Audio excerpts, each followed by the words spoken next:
Antes de tudo mais, agradecer à DECO esta oportunidade. O desafio que a DECO fez foi que nós organizássemos aqui, nós, Observador, organizássemos aqui um debate que de alguma forma pudesse ter a ver com o tema Visões do Futuro, um debate que simultaneamente pudesse também ser um debate que nós passássemos na Rádio Observador e foi nesse quadro que de alguma forma vamos até estrear um formato novo que nunca usámos, um formato que vamos usar pela primeira vez neste fim de semana, um formato especial e em que vamos ter para este primeiro programa precisamente como convidados um colaborador habitual do Observador, portanto um fundador, o Rui Ramos, historiador e que escreve todas as semanas no Observador. Além disso, tem um programa no Observador e na Rádio Observador sobre história, todas as quartas-feiras à hora do almoço e que repete. Algumas vezes. Repete algumas vezes, mas também pode ser ouvido online. E o João Manuel Félix Ribeiro, um economista e que, além de economista e doutorado em Ciência Política e Política Internacional, é alguém que durante muitos anos trabalhou no Gabinete de Planeamento e Perspectiva do Ministério da Economia, isto é, alguém cuja fez boa parte da vida a pensar o futuro, a pensar o que é que vinha aí. E, portanto, acho que são alguém que tem a experiência de olhar para o presente com ancoragem no passado e alguém que fez a sua vida olhando para o futuro. Acho que temos aqui uma boa conjugação para podermos ter uma conversa naturalmente com alguma informalidade sobre o presente, mas procurando pensar o que aí vem. E uma vez que estamos num dia em que está a decorrer uma Cimeira Europeia marcada pela decisão sobre o acordo com o Reino Unido, um novo acordo com o Reino Unido, para ver se finalmente podemos finalizar o processo do Brexit, é inevitável pensar o que poderá ser. Enfim, sobre o Brexit não há previsões, não é? A única previsão certa sobre o Brexit é que não se podem fazer previsões sobre o dia seguinte. E nós não podemos fazer previsões seguras sobre o que se passará no sábado, quando os deputados ingleses se reunirem e decidirem se aprovam ou se não aprovam o acordo, e se com o acordo aprovam mais qualquer coisa agarrada ao acordo. Portanto, há aí uma série de indefinições, mas independentemente disso, o cenário mais provável é que, e quase inevitável, é que teremos uma Europa sem Reino Unido, que será seguramente uma Europa diferente. João Manuel,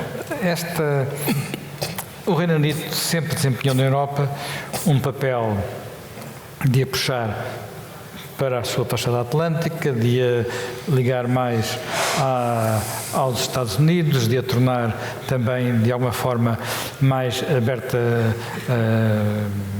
aos mercados, e foi isso designadamente nos primeiros anos da adesão foi importante o papel do Reino Unido antes de se tornar um elemento mais cético da construção europeia. A Europa, sem o Reino Unido, como é que, na sua perspectiva, se vai evoluir? Vai ser aquela Europa que, no fundo, o Reino Unido temeu durante muito tempo? Foi uma Europa dominada por uma potência, que é a Alemanha? Em primeiro lugar, muito bom dia, muito obrigado pelo convite. Eu acho que é sempre muito mais importante olhar para a história, não para que o futuro seja a repetição dela, mas porque a história revela-nos comportamentos, sobretudo de atores que têm alguma estabilidade, como são os Estados. Quer dizer, os Estados não mudam de opinião de um momento para o outro, portanto, estão em processos, por vezes, de mudar de opinião. E eu começaria por dizer só uma coisa, pegando no passado. Nós estamos habituados à integração europeia como o último grande projeto concebido à luz do materialismo histórico. Ou seja, a ideia de que, partindo da economia, nós somos capazes de forjar uma entidade política europeia capaz de ter uma projeção mundial. porque esse é o verdadeiro objetivo das pessoas que estão mais empenhadas na construção europeia. E as pessoas não se deram conta de uma questão, que é que a economia divide e a segurança une. E, portanto, a construção, partindo da economia, sobretudo quando, para além do mercado único, construíram a zona euro, naturalmente foi a origem de enormes fraturas dentro da Europa. Porque na economia há sempre quem ganha e quem perde. Na segurança, ou todos ganham ou todos perdem. E, portanto, como a União Europeia, a integração europeia foi construída a partir da economia, ela está hoje a chegar a uma situação limite, que é a de reconhecer que ou dá um salto para outras áreas, sejam ela a segurança e a defesa, sejam ela a cooperação para travar as vagas migratórias, sejam ela as alterações climáticas, que não são só uma questão económica, como é óbvio. A União Europeia sente que tem que dar um salto. E aí convém recordar a história, porque a Alemanha foi sempre a questão central da Europa, no pós-Segunda Guerra Mundial. E, em particular, foi o sempre para os Estados Unidos. E, portanto, a primeira, quer dizer, os americanos vieram para a Europa e disseram: a Alemanha tem que ser uma economia próspera, a Alemanha não, a República Federal Alemã, portanto constituída, tem que ser uma economia próspera, temos que, ela é uma grande potência industrial, tem que continuar a ser, não faz sentido pagar reparações de guerra para o resto da vida dela e, em segundo lugar, e depois, mais tarde, ela tem que se rearmar. E, naturalmente, rearmar a Alemanha depois da Segunda Guerra Mundial e do que tinha acontecido era uma coisa que causava arrepios na Europa, não é? E tiveram que vir os americanos e dizer: bom, a Alemanha vai ser rearmada, mas vai ser rearmada num quadro onde ela vai estar subordinada a quem? A nós, na NATO. Os franceses reagiram a isso e avançaram com uma nova proposta, que foi a proposta em que o Jean Monnet também participou, que é: vamos criar uma união, uma comunidade europeia da defesa, juntando países europeus com a Alemanha, e vamos criar uma união política europeia. Em 52, se não me engano na data, foi assinado o Tratado de Paris, que consagrava a ideia da Comunidade Europeia de Defesa. A presidência Eisenhower e, em particular, o seu secretário de Estado, Foster Dulles, achavam uma ideia muito boa, porque os americanos viam com muito bons olhos uma parceria entre os Estados Unidos e uma comunidade europeia de defesa, porque lhes facilitava mais até a vida, desse ponto de vista, na altura, não é? Mas só que aquele tratado teve que ser ratificado nos parlamentos nacionais. E quando chegou ao Parlamento francês, França, de onde tinha partido a ideia, o Tratado de Paris é rejeitado. Não seria a primeira vez que aconteciam essas coisas. Hã? Não seria a primeira vez que a França estragava as suas ideias. Não, eu sei, mas estou a dizer, e foi rejeitada pelos gaullistas e pelos comunistas.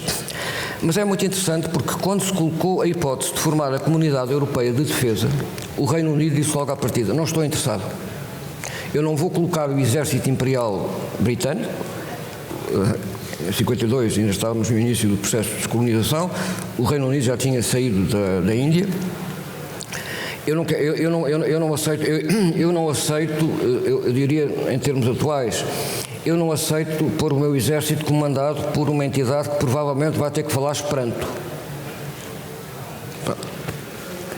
E o Reino Unido não quis. Depois, quando foram votar os franceses, o general de Gaulle fez exatamente a mesma declaração. O exército francês ainda não tinha sido derrotado em Dien Bien Phu. As forças armadas francesas não são colocadas sob comando europeu em nenhuma condição. Ponto final, parágrafo. E, portanto, recuou tudo. E um ano e tal, em 55, decidiu-se retomar a integração europeia com uma ambição muito menor, de onde nasceu a Comunidade Económica Europeia. E, portanto, o que nós hoje estamos a tentar fazer é, numa conjuntura mundial completamente distinta, tentar, sem que nunca ninguém nos diga nada, que é isso que estão a tentar construir, é a primeira potência global pós-nacional, como projeto europeu. E quando isso comecei a perceber, eu, há 2 anos, disse: o Reino Unido vai sair, porque o Reino Unido não pertence a essa história. Porque Porque o Reino Unido tem laços, ou seja, pronto, mas eu já estou a aplicar muito tempo e a utilizar tempo da história, não é? O que eu estava só a tentar dizer é que nós temos que perceber muito bem que o projeto europeu hoje é um projeto de construção em curso e é uma construção com 3 estaleiros. O estaleiro da moeda única, o estaleiro de Schengen e das migrações e hoje, por decisão conjunta, o estaleiro da defesa e da segurança. Nós não sabemos se esses estaleiros vão todos, como é que é dizer, atuar em conjunto para dar origem a uma solução. Não sabemos. E vai ser até muito interessante, porque quando sair o Reino Unido da União Europeia, o inglês, que era a língua franca, deixa de existir. E é por isso que eu digo, vão todos acabar a falar Esperanto. Rui Ramos, depois deste desafio de uma pessoa que falou do futuro e sobretudo falou de história, é curioso que, no fundo, o que a União Europeia está a procurar fazer, pegando nesta ideia, é uma entidade pós-histórica, porque é uma entidade que nunca foi conhecida na história, criada, mas criada sem que nós nos apercebamos disso. Sim, bom dia em primeiro lugar, também estou muito... É com muito gosto também que estou aqui, agradeço o convite para estar. Sim, a Comunidade Económica Europeia, ou o projeto de integração europeia, independentemente dos nomes que foi tendo, de Comunidade Económica Europeia, depois da União Europeia, é, em grande medida, o primeiro projeto em que os modernos ideólogos do fim da história investiram. Alexandre Kojève achava que aquilo que viria a ser a atual União Europeia, a integração europeia, era mesmo esse projeto de um fim da história, isto é, de acabar com a história em termos de debate sobre grandes modelos de sociedade, sobre o futuro. Isto é, a integração europeia era o futuro. E num país como Portugal, creio que isso é e foi muito nítido nas últimas décadas. A integração europeia de Portugal não começou com o pedido de adesão de 1977, começou antes. Aliás, o pedido de adesão de 77 está baseado nesse cálculo que foi criado não só pela adesão à EFTA, mas depois também pelo Tratado de Comércio com a Comunidade Económica Europeia de 1972. Aliás, até o pedido de adesão de 77 é feito no contexto desse tratado. Portanto, há uma longa integração. A integração de Portugal nas instituições de integração europeia tem um longo percurso. E se nós juntarmos a isso depois toda a própria viragem que quer a indústria portuguesa, quer os próprios portugueses, a imigração portuguesa, por exemplo, tem para a Europa nos anos 60, desviando-se das suas destinos tradicionais, na América, sobretudo no Brasil, nota-se que este foi uma grande aposta do país e da sociedade portuguesa, isto é, o querer ser europeu, o querer estar na Europa. Até conseguimos imaginar que não fazíamos parte quase do continente e que era preciso voltarmos ao continente, depois de uma experiência no resto do mundo, que acabou em 74, 75 com a descolonização. Portanto, este regresso à Europa ainda foi contestado por alguns em 74, 75, com outras visões, mas a partir de 76, 77 foi-se tornando o grande projeto, o grande horizonte da sociedade portuguesa. E era o futuro. A União Europeia, para nós e para outros países europeus, mas, por exemplo, para Portugal era o futuro. Era o futuro também no sentido e que nos dispensava de pensar em muitos problemas, isto é, a integração europeia era a solução para quase todas as questões que se podiam levantar em relação ao desenvolvimento e ao lugar de Portugal no mundo. E eu creio que este trauma de que estávamos a falar agora é basicamente esta possibilidade de um trauma é o da transformação de algo que nós pensávamos como um horizonte estável em relação ao qual iríamos efetuando o nosso percurso. Neste momento, o projeto europeu tem tudo menos estável, ou antes, tornou-se notório agora que não era estável. A instabilidade já veio desde o início. O José Félix Ribeiro precisamente lembrou isso. Mas é bom lembrar que quando Portugal adere isso, mas é bom lembrar a Comunidade Económica Europeia em 1986 foi para, em poucos anos, ver a CEE, então a CEE, transformar-se rapidamente. E desde então a política portuguesa, dos governos portugueses, tem sido muito a de tentar ir no pelotão da frente, isto é, acompanhar a passada. Acompanhar a passada do ato único, depois da moeda única, aceitar o alargamento no princípio deste século, do século XXI, isto é, o alargamento à Europa Oriental. Portanto, nós continuamos, embora a integração europeia continuasse a mover-se, isto é, deixou de ser aquele, ou revelou-se muito menos parada, digamos, consumada do que parecia nos anos 80, isto é, começou a ser um processo em desenvolvimento. Nós, apesar de tudo, pensámos, isto é, no caso português, que a solução estava em continuar a acompanhar. Porquê? Porque ainda acreditávamos que essa integração europeia ia em direção a um caminho, isto é, de nenhuma coerência. Ora bem, eu acho que a novidade dos últimos anos é a das fraturas, isto é, uma integração que integra e ao mesmo tempo desintegra, isto é, que vai criando unidade, mas vai também essa unidade criando divisão, criando separações.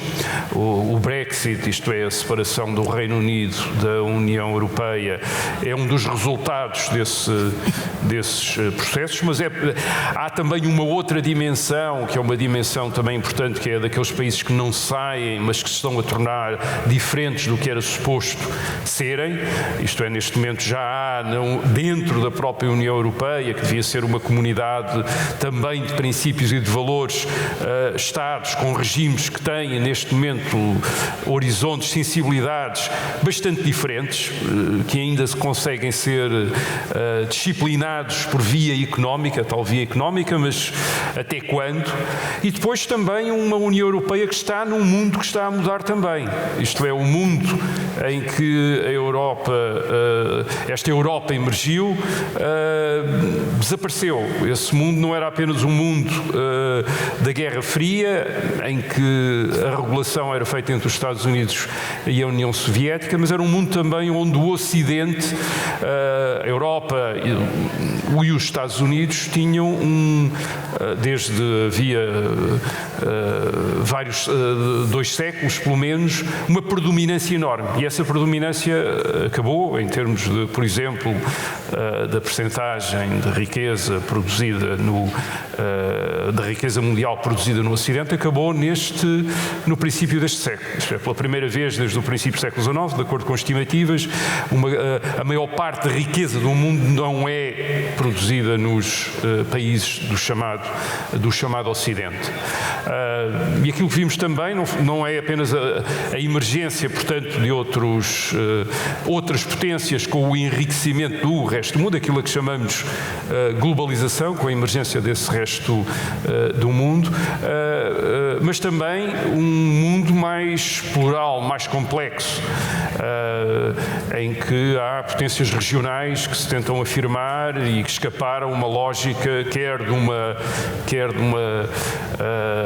potência reguladora americana, quer dos equilíbrios que se possam estabelecer a partir de uma Europa que ainda se poderia imaginar, ou de um Atlântico ainda se poderia imaginar como o eixo e como o centro do mundo. Isto é, de repente, o futuro deixou de tornou-se mais opaco e deixou de coincidir, isto é, hoje já somos capazes de imaginar futuros que não cabem dentro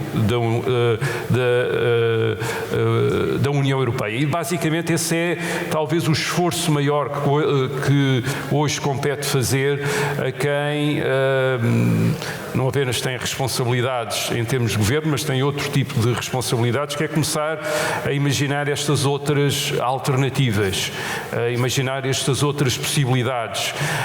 A história não acabou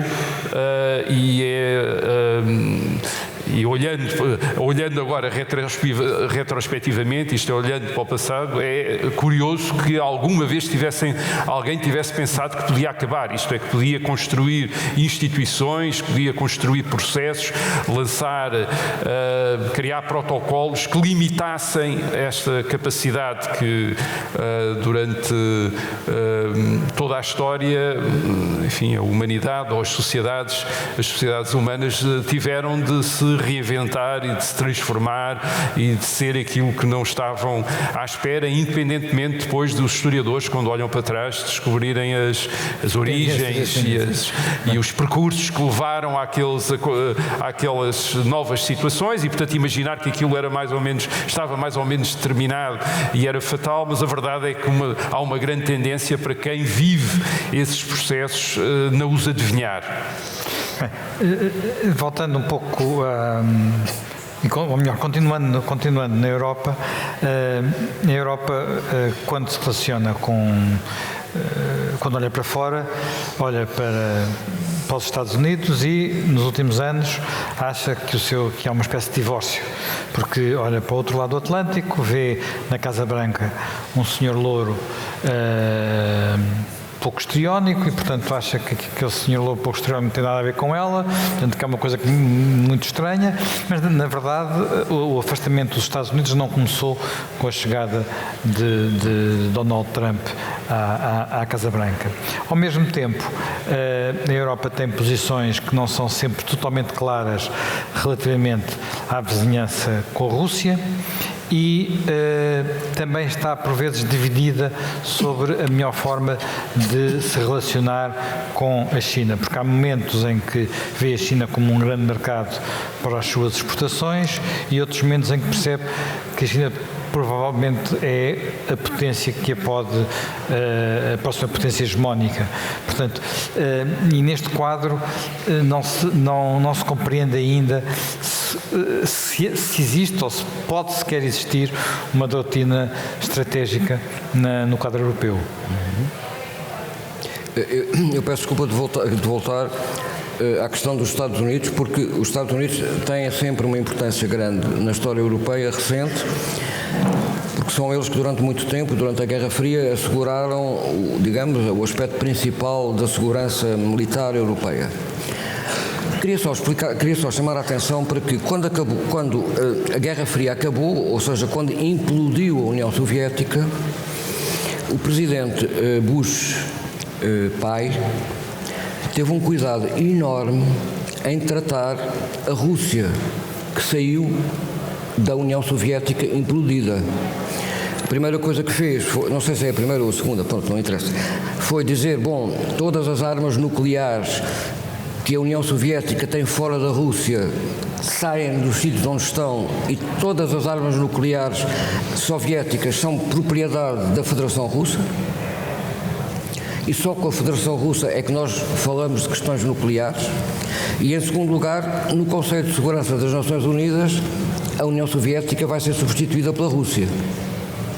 E mais, e disse até, e nós estamos disponíveis para ajudar a pagar os salários dos cientistas do complexo militar industrial ex-soviético que estão a lidar com questões nucleares, não vão eles ser abordados por terroristas ou por Estados párias para transferirem os segredos que a União Soviética tem em termos nuclear. Isto é a tradição dos Estados Unidos depois das guerras mais recentes, que é derrotar alguém e transformá-lo em seguida num parceiro. Fizeram isso com a Alemanha, fizeram isso com o Japão, não é? E quando foi preciso negociar com o Gorbachev a reunificação alemã, que não foi negociada pelos alemães, não foi negociada pelos europeus, foi negociada entre o presidente Bush pai e o Gorbachev. E o Gorbachev aceitou a unificação da Alemanha numa condição.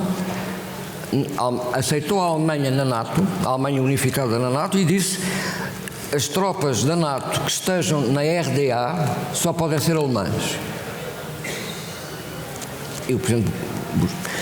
A presidência Clinton altera completamente o curso da história, porque tem uma responsabilidade nova, que é o que é que vai fazer com todo aquele espaço entre a nova Rússia, a Rússia, e a Alemanha, ou seja, todo o espaço da Europa de Leste, que de repente ficou desorganizado. E o presidente Clinton vai avançar com uma ideia extraordinária, que é: eu vou gerir o pós-Guerra Fria a partir das instituições da Guerra Fria. A Comunidade Económica Europeia, que é uma instituição da Guerra Fria, e a NATO. E vai ser até mais simples. Os países da Europa de Leste aderem primeiro à NATO e depois aderem à União Europeia, pois que na altura já é a União Europeia. E tudo isso foi realizado, mas o presidente Clinton achou que era muito importante pôr as companhias de petróleo americanas e anglo-saxónicas na zona muçulmana e rica em petróleo e gás natural da ex-União Soviética, e, portanto, fez o cerco à Rússia. Não é? É claro que quando o Putin chega ao poder, o que o Putin vai fazer é muito simples, que é: quem são os meus parceiros no futuro? Na Ásia é a China, no Golfo Pérsico é o Irão, que são potencialmente as potências adversas dos Estados Unidos. Não é? E, portanto, de repente, a Guerra Fria tinha acabado, tínhamos tido um intervalo de 15 anos em que parecia que estávamos todos na Guerra Fria a organizar o Ocidente, e de repente o mundo percebe que tem duas grandes massas, que são a China e a Índia, que estão a emergir, que vão ser seguramente as grandes potências no século XXI, são rivais uma da outra, para a nossa sorte, vá lá. E o resultado da estratégia anterior foi encostar a Rússia à China. E o que nós estamos hoje eu não quero estar a dar mais pormenores económicos, podia dar, mas não, o que é a surpresa da administração Trump? O presidente Trump é o primeiro presidente que diz que a Guerra Fria é um assunto para as crianças estudarem na escola. E como ele afirmou há 2 semanas, os Estados Unidos não têm inimigos permanentes. O que é que isto quer dizer? Durante 20 anos em que os Estados Unidos estiveram ocupados a combater no Médio Oriente terroristas, estes, outros e mais aqui, os chineses desenvolveram um complexo militar industrial de primeira categoria. O presidente Obama travou tudo aquilo que o presidente Bush filho tinha deixado como objetivos da modernização militar dos Estados Unidos, fez tudo para trás, e neste momento o que acontece é que os Estados Unidos têm pela frente um rival, que é a China. E, olhando para esse rival, é a primeira vez que os presidentes americanos têm que tomar uma decisão. O que é que fazem? E a noção que eu tenho, mas isso, ouçam, façam de conta que eu não disse absolutamente nada, porque é uma maluqueira, quer dizer, o presidente Trump considera que, face à Índia e à China, precisa de encontrar não um Estado civilizacional, como qualquer destes dois se assume, mais ou menos, mas criar um espaço geopolítico sólido. Esse espaço geopolítico sólido tem o Reino Unido na Europa, o Japão no Médio Oriente, Japão no Pacífico, Israel no Médio Oriente e a Austrália e o Canadá, que é o que eu chamo a anglosfera. E, portanto, eu acho que o presidente Trump está a tentar reorganizar o mundo, está a tentar reorganizar a presença dos Estados Unidos no mundo de uma maneira completamente alheia à Guerra Fria. E diz mais, a anglosfera tem que se aproximar de 2 Estados, a Índia e a Rússia, se quiser travar a China. E como ele não pode dizer nada disto, porque se dissessem isso no Twitter ninguém entendia nada, porque pensavam que ele está a dizer aquelas coisas habituais que ele faz no Twitter. Portanto, o que eu estou a dizer é que nós estamos a assistir ao reposicionamento geral dos Estados Unidos.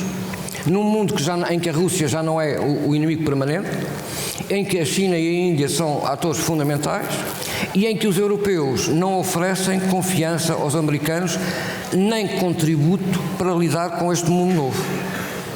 Nota, isto é a minha opinião. E, portanto, o que eu estou a tentar dizer é que a saída do Reino Unido deve ser observada não com aquilo que se vai passar amanhã em Westminster, mas em que projeto mais global é que o Reino Unido está envolvido quando se faz o Brexit. Porque o Reino Unido, notem uma coisa, o Reino Unido, nós temos um enorme desprezo pelo Reino Unido, mas o Reino Unido tem a economia mais moderna da Europa. Não é a sociedade, a economia mais moderna da Europa. A Alemanha, comparada com o Reino Unido, é medieval. Faz automóveis, quer dizer, faz BMWs, quer dizer. E portanto, notem, a Alemanha, a BMW, a Mercedes, a Daimler e a Bosch vieram implantar-se em Portugal, ou estão a implantar-se em Portugal, junto das nossas faculdades de engenharia, para digitalizar o automóvel. E isto porquê? Porque eles estão atrasadíssimos no que tem que ver ao mundo digital, pertence a um mundo antigo. Nota, isto é uma honra para nós, mas é simultaneamente a imagem de que o país líder da União Europeia é um país do século XX. E nós estamos aqui a discutir o século XXI. E, portanto, o que eu estou a tentar só chamar a atenção é que, mais do que se vai passar amanhã em Westminster, que eu acho que é importante, porque eu não percebo nada dessas coisas, tentarmos perceber em que projeto é que a Inglaterra está envolvida quando quer o Brexit. E, portanto, enfim, eu acho que basta ir a Londres para perceber que Londres não vai desaparecer no dia seguinte ao Brexit. Suceda o que suceder, seja deal ou no deal, portanto, aquilo tem um fervilhar que não colapsa de um dia para o outro. Pelo menos é a percepção que se tem, portanto, aquela economia que de facto é uma economia que é uma economia de serviços, mas é uma economia diferente da economia industrial pesada, ela move-se a outra velocidade. Dizes tu que é uma economia que está melhor preparada para o que vem, e é uma economia em que o dinheiro também se move de maneira diferente. Eu só queria dar só duas coisinhas muito pequeninas para completar isto. Normalmente nós não ligamos nenhuma às questões militares. Eu também não, porque eu também sou economista, não sou militar. Mas uma coisa muito interessante que se passou sempre na Europa tem que ver com as novas gerações de caças, aviões militares, os caças, não é? Cada vez que há uma nova geração de caças, há 3 gerações para cá, formam-se 3 consórcios europeus, 3 entidades europeias que vão fazer a mesma coisa. Os suecos, que são muito pequeninos, fazem uma coisa, os franceses fazem outra, e depois os ingleses, com os alemães e com os italianos, faziam o caça europeu. O caça europeu era feito pelo Reino Unido, pela Alemanha e pela Itália. O que é que aconteceu desta vez? Quando se começou a definir o caça da 5ª geração, o que é que os ingleses decidiram? Vamos construí-lo com os americanos. Porque os americanos vão construir um avião que está aí, que é o F-35, que é um avião que tanto serve para a terra como serve para a marinha. E que descola na vertical, quase na vertical, o que é ótimo para os porta-aviões. E, portanto, nós vamos desenvolver com os americanos uma coisa que convém a nós, que somos uma potência marítima e que tem porta-aviões, que é um avião. E, portanto, pela primeira vez, a Europa ficou desarmanada. E eles foram fazer o F-35. Isto foi há vários anos, mas já apontava numa certa direção, não é? E agora, o que é que estão todos à espera? À espera que a França e a Alemanha façam um avião da 5ª geração. Em 2018, o Reino Unido anunciou que ia começar a trabalhar num avião da 6ª geração. Apresentou que é um avião, peço que vou estar a dar estes exemplos, mas isto acho que é engraçado, não é? É um avião que tanto pode ser pilotado por pessoas como pode ser autónomo e que pode comandar bandos de drones, por forma a que o ataque seja feito por ele e por um monte de drones à volta. E que as armas não são armas de explosivos, são armas de energia dirigida. Pronto. E disseram, estamos disponíveis para construir com quem quiser. Os italianos, não, primeiro, os suecos disseram logo, nós. Portanto, os suecos vão construir o avião com os ingleses. E depois os italianos, no meio daquela confusão gigantesca que existe na Itália, até que escolham o governo que Bruxelas quer, pronto,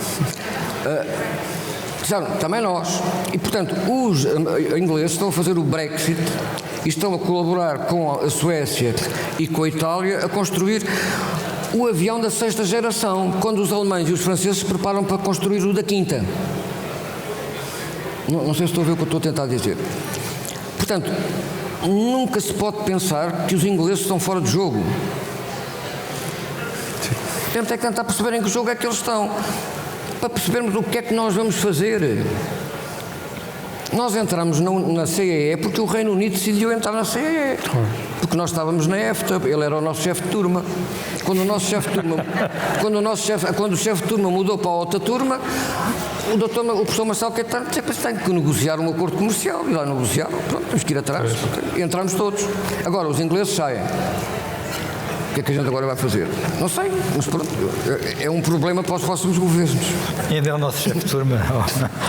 Ainda temos uma relação... Quer dizer, mais uma coisa, deixa-me só fazer uma pergunta aqui assim. Eu estava ainda há bocado aqui a pensar no seguinte, nós, pensar numa coisa que o José Manuel disse, que é, vamos todos voltar a falar Esperanto. Eu penso que, enfim, não sei se vou assistir a isso, ter tempo para assistir a isso, eu diria que não, acho que vamos continuar todos a falar inglês, mas eu ainda sou do tempo em que, e penso que pelo menos o José Manuel ainda é, em que a primeira língua que aprendíamos era francês e depois é que vinha o inglês. Penso que tu já és do tempo em que aprendia-se mais inglês, primeiro francês, primeiro inglês e depois é que vinha o francês, como hoje em dia quase toda a gente no nosso sistema de ensino.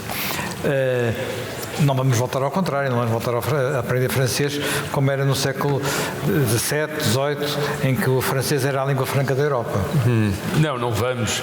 Aliás, isso é talvez o aspecto interessante em termos de história portuguesa do que é que significou verdadeiramente a integração de Portugal na CEE e depois na União Europeia, que é uma espécie de continentalização, digamos, da economia portuguesa e até mesmo uma integração em Espanha que era a um nível, pelo menos estatisticamente, porque obviamente entre dois países muito próximos havia toda uma série de relações mais ou menos informais que não vinham nas estatísticas, isto é, as alfândegas não cobriam tudo aquilo que nós chamamos contrabando e que revelavam às vezes uma intimidade grande entre Portugal e Espanha, mas a verdade é que em termos estatísticos o que se viu é que acabou aquela ideia que havia ainda no fim dos anos 60 e 70, que era quando se olhava para as estatísticas do comércio externo português, podia-se quase deduzir que Portugal era uma ilha, quer dizer, enfim, era tudo,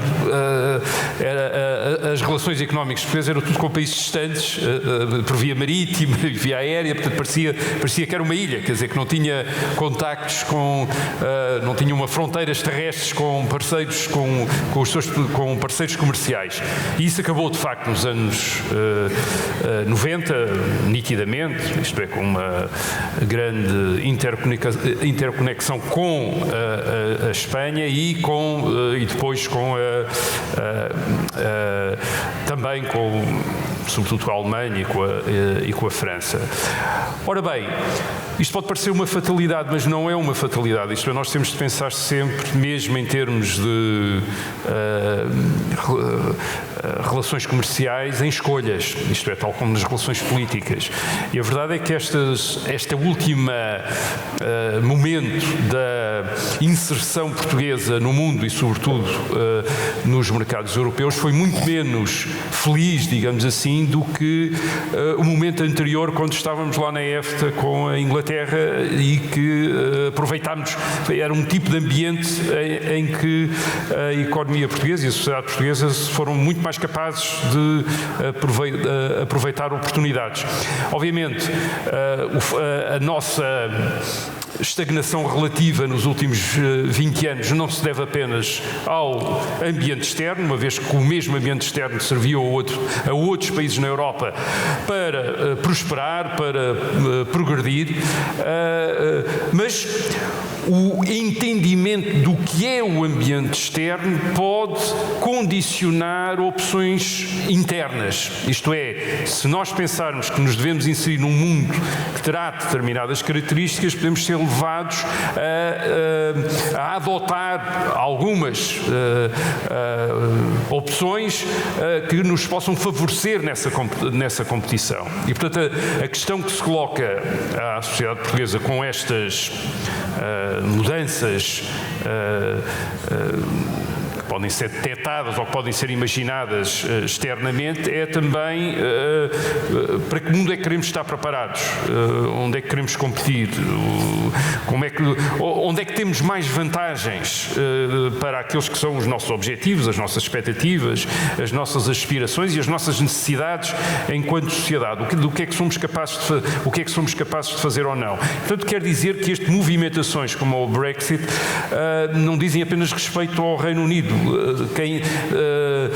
dizem respeito não apenas aos parceiros comerciais do Reino Unido, como Portugal continuará a ser um parceiro comercial do Reino Unido e não apenas um parceiro comercial, há uma comunidade imigrante portuguesa também em Inglaterra, a trabalhar em Inglaterra, também há muitos ingleses cá, portanto há uma questão, a questão coloca-se logo desse ponto de vista, mas coloca-se também do ponto de vista da maneira como o Brexit vai afetar este mundo em que nós estamos inseridos, o que é que pode significar em termos de reorganização deste mundo e como é que, por exemplo, Portugal se quer ou não, ou se deve ou não inserir nesse mundo e quais os novos objetivos e as novas características que a sociedade portuguesa deve desenvolver para sobreviver e prosperar nesse mundo. Essa é uma questão que não foi colocada em Portugal nos últimos, talvez, enfim, desde a decisão de integração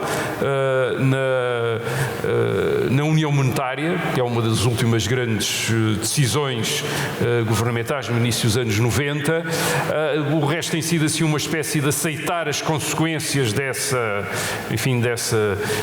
decisão, mas é óbvio que há mais mundo e mais história para além daquilo que existia no fim dos anos 80 e no princípio dos anos 90 e provavelmente as gerações portuguesas, as atuais e as futuras, talvez venham a ser confrontadas com a necessidade de pensar outra vez o espaço em questão. Nós pensamos muito este espaço de integração europeia como um espaço de segurança, como um espaço de prosperidade, como um espaço de estabilidade. Sim, foi tudo isso, não vamos diminuir, mas esse espaço está em deslocação, está em movimento, está-se a transformar, o que quer dizer que, independentemente de querermos ou não manter a nossa relação com esse espaço, vamos ser obrigados a mudar. Aliás, acho que foi um dos erros da política portuguesa nos últimos 20 anos, foi precisamente não ter percebido que a própria integração monetária era uma transformação muito grande e o país não se adaptou a isso, não fez esforço para se adaptar a isso, para além daquele esforço orçamental, dos esforços orçamentais, isto é, das maquilhagens orçamentais, um pouco decididas também por Bruxelas, portanto,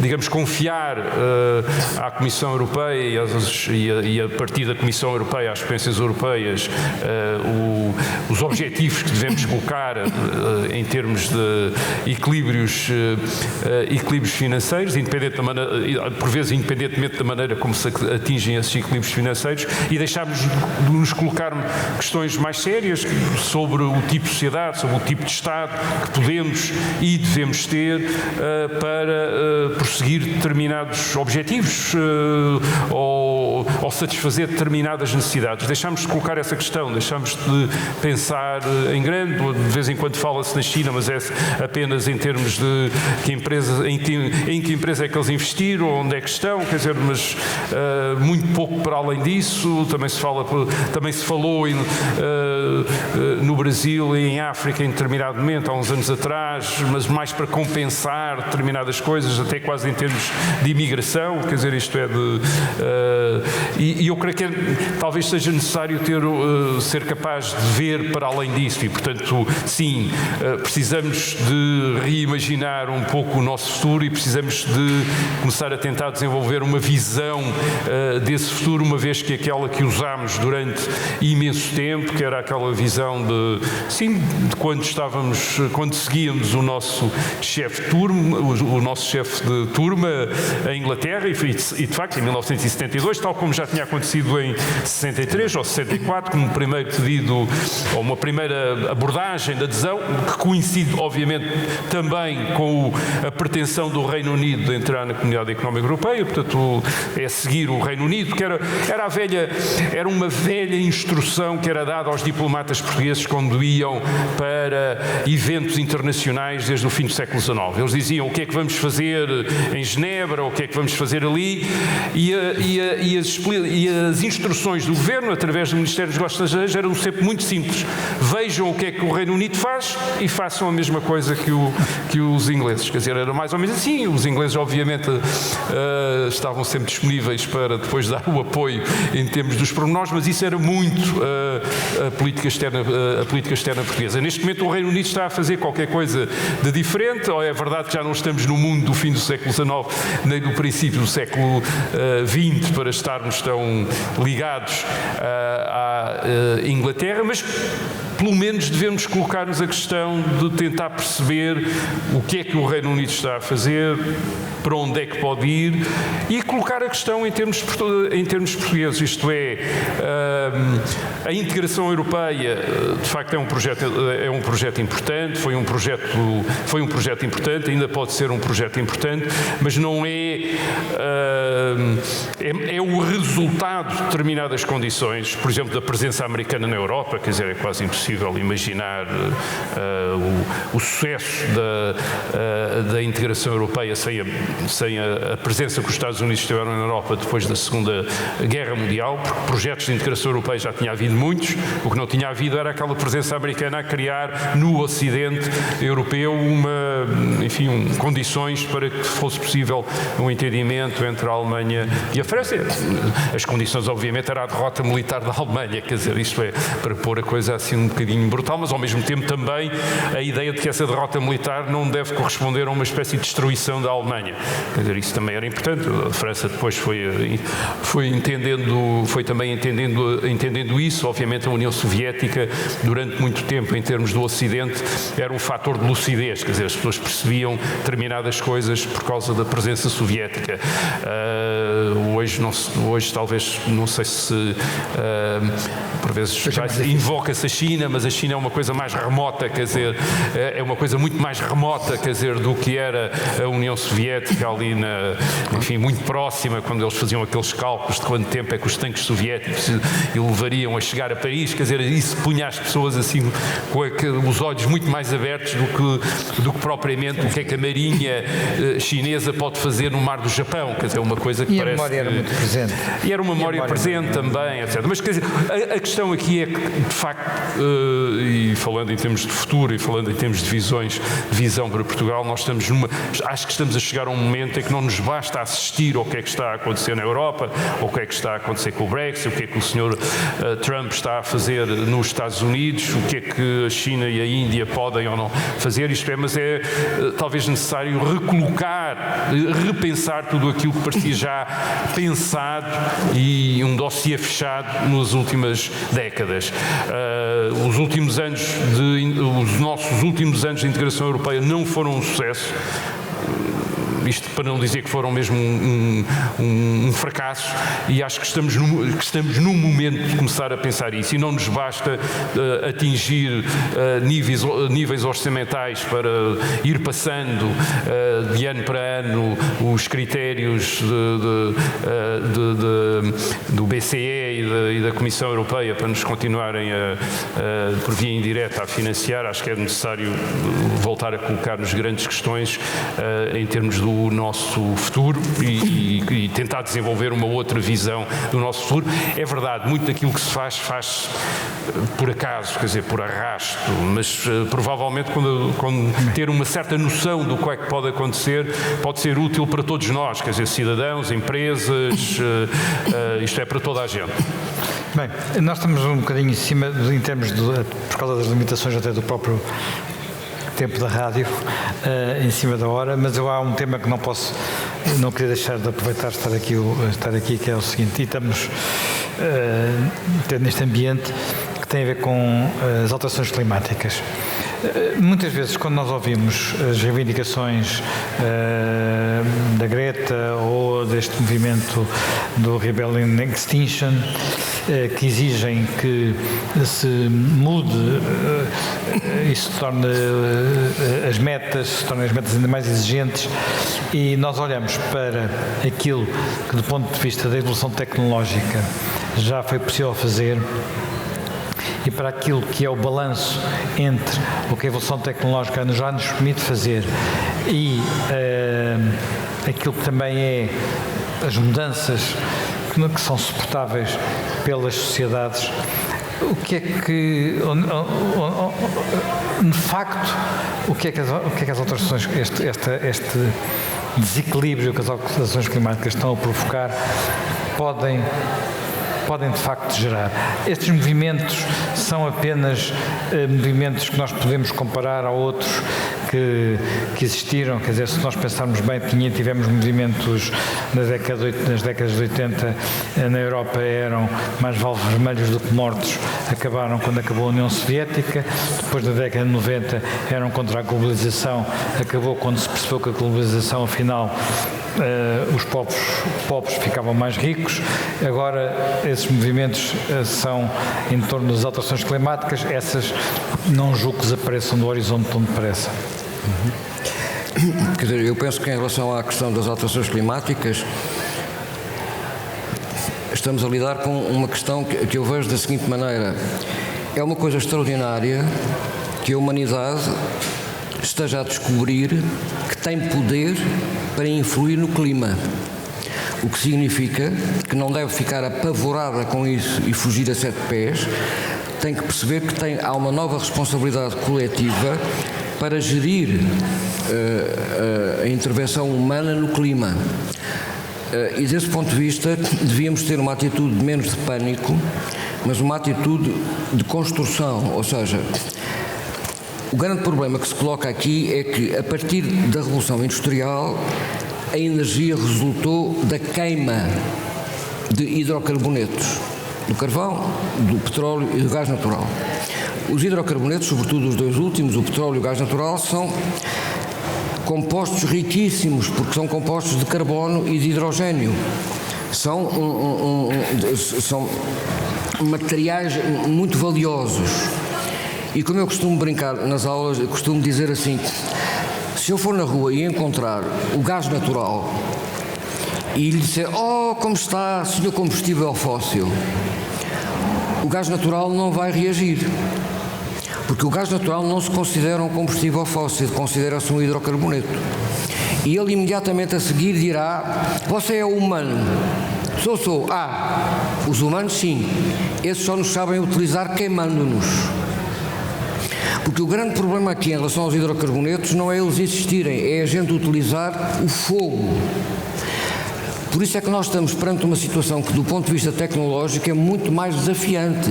Nós não temos que apagar os hidrocarbonetos, temos é que apagar a aprendizagem do fogo. Porque é o fogo que gera o CO2, quando os queimamos. Portanto, o que eu penso é que existe aqui um enorme campo de desenvolvimento tecnológico que não tem nada a ver com as energias renováveis. As energias renováveis são simpáticas, são uma coisa mesmo para a gente se entreter, mas, por amor de Deus, não vamos pegar na China e na Índia em bilhões de pessoas que se querem industrializar, motorizar, urbanizar e pôr-se todos a funcionar com energia eólica e energia solar, na minha opinião. E, portanto, é possível, tem um papel, com certeza, as energias renováveis têm um papel de emergência, mas não podem ser o ponto, mesmo com alguns desenvolvimentos que venham a ter. Nós precisamos de tecnologias de ruptura para resolver o problema de deixarmos de queimar para ter calor e deixarmos de queimar para ter eletricidade. E isso é que é, ou seja, isso é que vai pôr a humanidade num nível acima, na minha opinião. E o que eu acho do Acordo de Paris é que o Acordo de Paris não é um acordo, é uma manifestação de intenções, é uma coisa simbólica, porque eu não vejo nada no Acordo de Paris que diga assim: as Nações Unidas vão lançar um grande programa mundial para o qual convidam a China, os Estados Unidos, a Rússia, o Japão e não sei o quê, para desenvolver as seguintes famílias de tecnologias com as quais todos nós podemos crescer sem queimar. Porque isso, se fosse uma coisa com isso, eu acreditava. Agora, assim, acho que é muito bom declarar as intenções, mas não acho que seja, ou seja, o que nós temos que fazer e que hoje já percebemos, que é não queimar, ter automóveis que são elétricos ou híbridos, ter muitas coisas desse tipo, é um avanço muito importante. Agora, o que nós temos que pôr é que isto é um desafio à humanidade para dar um salto. E é uma ocasião em que as potências que normalmente estarão em competição umas com as outras, por razões, podem evidentemente cooperar. Porque, só para terminar, uma coisa com a qual se levantam todos e vão embora e nunca mais querem ouvir falar de mim, não é? Nós temos uma coisa que é muito boa e é a nosso favor, que é a coincidência entre as exigências da alteração climática, do ponto de vista energético, e as exigências da arte da guerra. Porque nós estamos a passar da fase das armas de destruição maciça para as armas de paralisação total e das armas explosivas, que espatifam tudo, para as armas de energia dirigida de alta precisão. Estas últimas precisam de eletricidade. E, portanto, nós neste momento não temos a capacidade de pôr num tanque de guerra, num avião, no espaço, uma coisa com eletricidade para armas laser, armas de energia cinética, não temos. E, portanto, o grande objetivo hoje da arte da guerra é a fusão compacta. Os equipamentos de fusão nuclear compactos, que é exatamente o que nós precisamos se quisermos ter, a longo prazo, uma eletricidade que não polua. Não tem nada a ver com os programas do ITER e dessas coisas gigantescas, maiores que não sei quantos campos de futebol, que os americanos... Não. Fusão nuclear compacta. E há 2 semanas a Marinha Americana pediu autorização para registrar uma patente de um reator nuclear pequenino de fusão. Levantou logo uma enorme, portanto, controvérsia sobre que a pessoa que dirigiu esse projeto não é credível. Mas isto é só para dizer que a coincidência entre as exigências da guerra e as exigências das alterações climáticas vão no bom sentido. E as pessoas podem pensar assim: mas que pessoa tão horrível, uma pessoa que nos vem dizer isto. Bem, eu acho que nada como uma boa provocação para acabar uma boa discussão e nos deixar a pensar. Mais uma vez agradeço o convite da DECO, espero que esta conversa tenha sido estimulante e muitos parabéns pelo vosso congresso e desejo que ele corra todo pelo melhor possível. Muito obrigado. Muito obrigado, observador. Muito obrigado, José Manuel Fernandes, Rui Ramos, José Manuel Félix Ribeiro.